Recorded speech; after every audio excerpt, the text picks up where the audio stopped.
الاختلاف الدنيوي. نعم كنا في اختلاف الدنيوي. الله يتركك على الشهادة.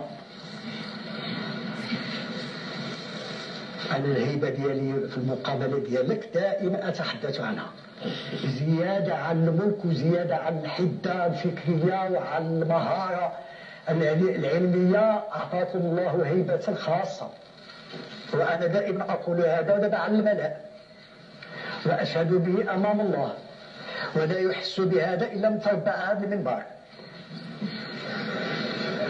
اللهم زده هيبة وجلالا، فإن ذلك تابع لاهتمامه بشؤوننا المغاربة، خاصة بالعالم الإسلامي كله يهفو إلى توحيده، وسيحقق الله هذا بعدما يحقق صلاته بالقدس بصفته رئيسا على لجنتها. ولا نقول هذا منجمل